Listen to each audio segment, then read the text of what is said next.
তামিম, সাকিব, মুশফিক, মাহমুদুল্লাহরা তো চিরদিন খেলবেন না। বছর দুয়েক পরে তারা বাংলাদেশ দলে কেউ নাও থাকতে পারেন। তাদের বিকল্প তো এখন থেকেই তৈরি করতে হবে। জানা এই কথাটি শ্রীলঙ্কার বিপক্ষে ওয়ানডে সিরিজের আগের দিন সংবাদ সম্মেলনে মনে করিয়ে দিলেন বাংলাদেশ জাতীয় দলের কোচ রাসেল ডোমিঙ্গো। তাতে করেই ওই প্রশ্নটি উঠছে, আসলে কি এদের কাউকে ছাড়া একাদশ গড়াটা এফোর্ড করতে পারে বাংলাদেশ? শ্রীলঙ্কার বিপক্ষে প্রথম ওয়ানডে ম্যাচে একাদশে কি থাকবে কোনো চমক? আজ আলোচনা করব সেটি নিয়েই।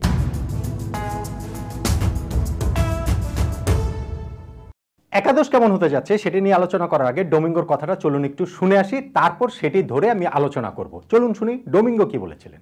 Look, there's no doubt that we've got an experienced core of players in Mushfiq, Riyad, Tamim and Shakib, but always important to try and find one or two younger players and give them an opportunity. So hopefully a guy like Afif can come into the series this time and try and make an impact. I think whilst you've got all those senior players, it's also important to try and develop some young players, because those players are not going to be around forever. There's always going to be injuries, retirements, loss of forms with certain players. So you've got to make sure that you've got a broad base of players. So if we can try and get one or two young players to perform consistently, I think that's an important thing for this team. Yeah, it is tricky. Look, ultimately, winning right now is always important, but you've also got to have one eye on the future. And sometimes we need to be a little bit more aware of that and not always just focus on the immediate, or sometimes we focus too much on the past. We've got to look forward as well. This is an important series, we know that, and points are up for grabs. So yeah, it's a balancing act, because performances now are very important, but also the development of the team going forward is equally as important, because who knows, maybe in 2 years' time you don't have Shakib or Tamim or Riyad or Mushfiq available, and you've got to make sure that you've developed some other players who can step into those type of players' boots. So yep, we've got to be careful about how we manage that process. ডোমিঙ্গোর কথা তো শুনলেন, তিনি একেবারে একটা ideal সিনারিওর কথা বলেছেন। অবশ্যই দুই দিকেই তিনি কথা বলেছেন যে বাংলাদেশের জন্য এই সিরিজের পয়েন্টগুলো যেমন গুরুত্বপূর্ণ 2023 বিশ্বকাপের ক্ষেত্রে, ঠিক তেমনিভাবে আবার ভবিষ্যতের জন্য দল তৈরি করা বা এই অভিজ্ঞ প্লেয়ারদের বিকল্প খেলোয়াড় প্রস্তুত রাখাটাও ভীষণ ভীষণ গুরুত্বপূর্ণ। কিন্তু বাংলাদেশ কি আসলে রিয়েলি সেটা এফোর্ড করতে পারে কিনা, আমার প্রশ্ন হচ্ছে গিয়ে সেটা। বিশ্বকাপের কথা যদি আমি বলি, 2023 বিশ্বকাপ, সেখানে আমরা ওয়েস্ট ইন্ডিজের বিপক্ষে 3টা ম্যাচ জিতে 30 পয়েন্ট পেয়েছি, নিউজিল্যান্ডে গিয়ে 3টা ম্যাচ হেরে ওইখান থেকে আবার কোনো পয়েন্ট পাইনি। সো এখন যখন শ্রীলঙ্কার বিপক্ষে হোম সিরিজ খেলছি, 3টা ম্যাচই কিন্তু আমাদের জন্য ভীষণ গুরুত্বপূর্ণ, প্রতিটা ম্যাচে 10 পয়েন্ট করে গুরুত্বপূর্ণ। এমনি একটা ঘূর্ণিঝড়ের সংখ্যাতে আমরা পয়েন্ট হারাই কিনা সেটা নিয়ে একটা শঙ্কা রয়েছে। পাশাপাশি কি আমরা আসলে এফোর্ড করতে পারি কিনা যে এই প্লেয়ারদের, অভিজ্ঞ প্লেয়ারদের কাউকে বিশ্রাম দিয়ে নতুনদের পরখ করে দেখা বা ভবিষ্যতের কথা ভাবাটার। ধরুন আমি প্রথম ম্যাচের কথা বাদ দিলাম, প্রথম 2 ম্যাচ পর যদি 2 ম্যাচ জিতে বাংলাদেশ নিশ্চিত থাকে, সিরিজ জয় নিশ্চিত হয়ে গেল, তারপর কি থার্ড ম্যাচের আগে অধিনায়ক তামিম ইকবাল বিশ্রাম নেবেন? মুশফিকুর রহিমকে কি বিশ্রাম দেওয়া যাবে? তিনি তো এমনি প্র্যাকটিসই তো মিস দেন না। মাহমুদুল্লাহ, রিয়াদ 2 বছর পরে তার যে বয়স হবে দলে, তিনি এই 4 জনের মধ্যে সবচেয়ে ভালনারেবল রিয়াদ কিন্তু। সো তাকে কি আসলে ওই থার্ড ম্যাচের আগে বসলে সেটা কি তিনি খুব খুশি মনে মেনে নেবেন? হয়তো এই ডিসিশনটা সবচেয়ে প্রফেশনালি সেটা মেনে নিতে পারেন, সেটা হচ্ছে গিয়ে সাকিব আল হাসান। কিন্তু বাংলাদেশ টিম কি আবার সেটা এফোর্ড করতে পারে কিনা? বা সাকিব থাকা মানেই কিন্তু পুরো টিমের ব্যালেন্সটাই অন্যরকম হয়ে যাওয়া। আমি এটা কেন বারবার বলছি, ডোমিঙ্গোর কথার সঙ্গে আমার কোনো দ্বিমত নাই, কিন্তু টিম ম্যানেজমেন্টের ভাবনাটা সিরিজ বাই সিরিজ কি আসলে পরিবর্তন হয় কিনা সেটাও ভেবে দেখতে হবে। আমরা যে সর্বশেষ হোম সিরিজ খেলেছি ওয়েস্ট ইন্ডিজের বিপক্ষে, সেই ওয়েস্ট ইন্ডিজের বিপক্ষে হোম সিরিজে তো এদের সবাইকে খেলিয়েছি, শুধু না কোনো পরিবর্তনের চিন্তা ভাবনা পর্যন্ত আসলে করা হয়নি। ইনফ্যাক্ট প্রথম 2 ম্যাচে জিতে যখন বাংলাদেশ সিরিজ জয় নিশ্চিত হয়ে গিয়েছিল, তারপরেও থার্ড ম্যাচে কিন্তু শুধুমাত্র আমাদের 11-এ একটা পরিবর্তন এসেছিল, হাসান মাহমুদের বদলে মোহাম্মদ সাইফুদ্দিন তিনি আসলে ফিরেছিলেন, সেটা ইনফ্যাক্ট তার ইনজুরি কাটিয়ে ফেরা।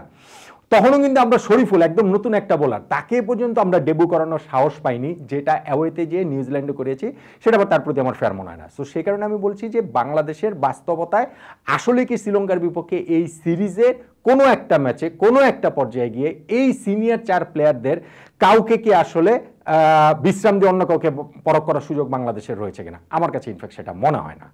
এবার আসুন আসলে একাদশে যে প্রথম ম্যাচে কি 11টা হচ্ছে সেটা নিয়ে একটু আলোচনা করি। নাম্বার 1 তামিম ইকবাল, তার ওপেনিং পার্টনারকে সেটা নিয়ে একটু হলেও ডাউট তৈরি হয়েছে। কারণ লিটন দাস গত দুটো সিরিজে 6টা ম্যাচ মিলিয়ে করেছেন মাত্র 76 রান। ইনফ্যাক্ট নিউজিল্যান্ডের সর্বশেষ এরপরে ওয়ানডে সিরিজের পর যে টি20 সিরিজে 3টা ম্যাচেও কিন্তু তিনি মাত্র 10 রান করেছেন। আমি বলছি লিমিটেড ভার্সন ক্রিকেট সবকিছু যদি মিলিয়ে বলি। সো এই জায়গাটাতে বিকেএসপির প্র্যাকটিস ম্যাচে তিনি স্কোর করেনি, সেই ম্যাচে আবার স্কোর করেছেন সৌম্য, এবং ওই নিউজিল্যান্ডের লাস্ট টি20 ম্যাচেও স্কোর করেছেন। সো এই জায়গাটাতে একটা চিন্তা ভাবনার জায়গা রয়েছে টিম ম্যানেজমেন্টের, তামিমের সঙ্গে সৌম্যকে খেলবে কিনা, কিন্তু যেহেতু সৌম্যর এখন এটা নতুন রোল, কিন্তু শেষ পর্যন্ত গিয়ে ওই তামিম ও লিটনের উপরে টিম ম্যানেজমেন্ট আস্থা রেখেছে বলে আমি জেনেছি।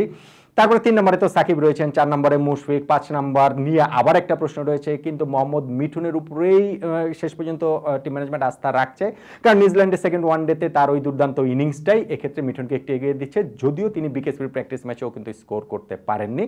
6 নম্বরে মাহমুদুল্লাহ রিয়াদ খেলছেন। তারপরে আরেকটা বড় প্রশ্ন, সেটা হচ্ছে কি টিম ম্যানেজমেন্ট কি বাংলাদেশের তারা কি 6-5 ফর্মুলায় যাবে নাকি 7-4? সাকিব আল হাসান না থাকার কারণে কিন্তু নিউজিল্যান্ডে বাংলাদেশ 6-5 ফর্মুলায় গিয়েছিল, 6 জন স্পেশালিস্ট ব্যাটসম্যান, 5 জন স্পেশালিস্ট বোলার। সাকিব থাকার কারণে বাংলাদেশ তো ওইটা এফোর্ড করতেই পারে একজন এক্সট্রা বোলার বা এক্সট্রা ব্যাটসম্যান খেলানোর। সো সাকিব সহই কিন্তু ওয়েস্ট ইন্ডিজের বিপক্ষে সর্বশেষ সিরিজে বাংলাদেশ 7-4 ফর্মুলায় গিয়েছিল। এই সিরিজেও তার ব্যতিক্রম হবে বলে মনে হয় না, এবং টিম ম্যানেজমেন্টের কাছ থেকে শ্রীলঙ্কার বিপক্ষে সিরিজের জন্য যেই উইকেটের চাহিদাটা দেওয়া হয়েছে সেটাও কিন্তু হচ্ছে গিয়ে ব্যাটিং ফ্রেন্ডলি উইকেটের চাহিদা দেওয়া হয়েছে। সেক্ষেত্রে বাংলাদেশ আসলে 7 জন ব্যাটসম্যান নিয়েই খেলবে, তখন 7 নম্বর পজিশনের জন্য আসলে লড়াই হবে। আফিফ হোসেন ধ্রুব এবং মোসাদ্দেক হোসেন সৈকতের জন্য দুইজনই লিমিটেড ভার্সন ক্রিকেটে দারুণ প্যাকেজ হতে পারেন, ব্যাটিং বোলিং ফিল্ডিং সবকিছু মিলিয়ে সৈকত অভিজ্ঞতা একটু এগিয়ে আছেন, কিন্তু শেষ পর্যন্ত গিয়ে ম্যানেজমেন্ট হয়তো তরুণ আফিফের উপরই ভরসা করতে পারে সিরিজের শুরুতে অন্তত। তারপরে যে মানে 4 জন বোলার রয়েছে স্পিনার হিসাবে, তো মেহেদী হাসান মিরাজ অবভিয়াস চয়েস, সাকিবের সঙ্গে তিনি স্পিন ডিপার্টমেন্ট সামলাবেন। 3 জন পেস বোলারের মধ্যে হচ্ছে গিয়ে মুস্তাফিজ ও তাসকিন অবভিয়াস চয়েস। থার্ড যে সিমারের যে জায়গাটা, সেটাতে সাইফুদ্দিন আসলে টিমের ব্যালেন্স আরও ভালো হয়, কারণ তিনি ব্যাটিং বোলিং সবকিছুই পারেন। কিন্তু এই জায়গাটাতে একটা জায়গায় রয়েছে, টিম ম্যানেজমেন্টের একটা ভাবনার জায়গা রয়েছে, যদি এই ঘূর্ণিঝড়ের কারণে বা ওয়েদার যদি এরকম মেঘলা থাকে, কন্ডিশন বিবেচনায় নিয়ে হয়তো তারা শরীফুলকেও খেলাতে পারেন। শেষ পর্যন্ত কি আসলে সাইফুদ্দিনকেই খেলাবেন বলে ম্যাচের আগের দিন পর্যন্ত হিসাবটা হচ্ছে গিয়ে ওই রকমই। তাহলে শেষ পর্যন্ত কি 11টা যেটা দাঁড়ালো সেটা হচ্ছে গিয়ে তামিম, লিটন, সাকিব, মুশফিক, মিঠুন, মাহমুদুল্লাহ রিয়াদ, আফিফ, মেহেদী হাসান মিরাজ, সাইফুদ্দিন, তাসকিন ও মুস্তাফিজ। এই 11 যদি খেলে, এটাই আমার কাছে, ইনফ্যাক্ট আমার কাছে এটা আসলে বেস্ট পসিবল 11 মনে হচ্ছে, এবং এই 11 খেলে আসলে শ্রীলঙ্কার বিপক্ষে বাংলাদেশের প্রথম ওয়ানডেতে জেতারই কথা, যদি না আবার ওয়েদার উল্টাপাল্টা কিছু করে ফেলে।